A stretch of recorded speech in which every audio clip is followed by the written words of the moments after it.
3 ans, dernière édition en 2019, autour donc de notre maire Jean-Guy Cornu. C'est parti pour la 40e foire commerciale d'Aigrefeuille-sur-Maine avec près de 80 exposants présentant leur savoir-faire samedi 2 et dimanche 3 avril au Richardière. Une première pour le nouveau président du Cap-Place. C'est une première pour vous, comment ça se passe? Plutôt pas mal, découverte donc, et puis ça faisait 3 ans qu'on n'avait pas fait d'édition et donc pour une première on n'est pas mécontent, oui. Il y a plus de 20% d'exposants par rapport à la dernière édition. Et puis la soirée de ce soir s'annonce très festive et avec beaucoup de personnes et beaucoup plus que ce qu'on avait l'habitude les années d'avant, donc on est très heureux de ça en fait. Ouais. Alors est-ce qu'on peut dire que le côté économique est un peu en reprise en ce moment? Le problème économique, les entreprises n'ont pas, dans le secteur, pas trop de difficultés à vrai dire. Il y a plus de difficultés de ressources humaines, de matières premières, mais autrement les entreprises vont bien, les marchés sont dynamiques. Après, on a du mal à recruter, on a du mal à maîtriser les augmentations de matières premières pour les artisans.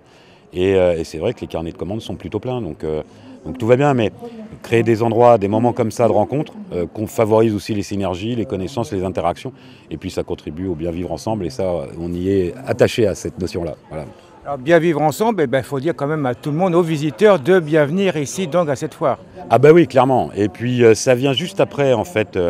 Le guide de consommation locale a été distribué aux aigrefeuillers il y a quelques jours, qui recense en fait toutes les entreprises d'Aigrefeuille et qui caractérise en fait leur interaction avec la collectivité. Et c'est vrai qu'on a tous intérêt à ce que les entreprises du secteur aillent bien, parce que en contrepartie, elles financent des associations, elles permettent à des enfants de venir découvrir leur métier, etc. Et c'est cette synergie qu'on a voulu montrer dans ce consommation local pour donner du contenu finalement et de ne pas dire oui, achetez à vos entreprises locales parce que ça fait bien de le dire, mais c'est parce que derrière, il y a de la vraie valeur et de la vraie réciprocité. Et donc du coup, c'est vrai qu'on est très fiers d'avoir fait ce boulot-là avec la mairie l'année dernière et là, il vient d'être distribué, on en est très content. Le résultat est plutôt pas mal, on a des retours très positifs, donc c'est bien. Donc il faut garder le moral. Et absolument, de toute façon, est-ce qu'on a le choix, hein? Voilà, donc, non, et puis il y a plein de raisons d'avoir le moral en fait. Il y a plein de raisons de s'inquiéter. Après, les crises sont faites pour passer et de préparer l'avenir. Moi, je remarque, si vous voulez, que la crise du Covid a permis aussi à certaines entreprises de réinventer, de mettre en place des nouveaux services, de proposer des nouvelles solutions qui sont pérennes aujourd'hui. Et donc finalement, ça les a fait progresser, quoi, hein. Je pense par exemple aux restaurateurs qui ont fait de la livraison à domicile, etc., quoi, et qui continuent de le faire.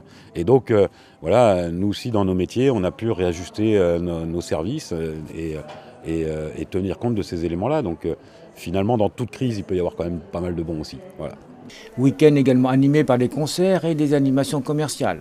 Week-end intense et festif en perspective.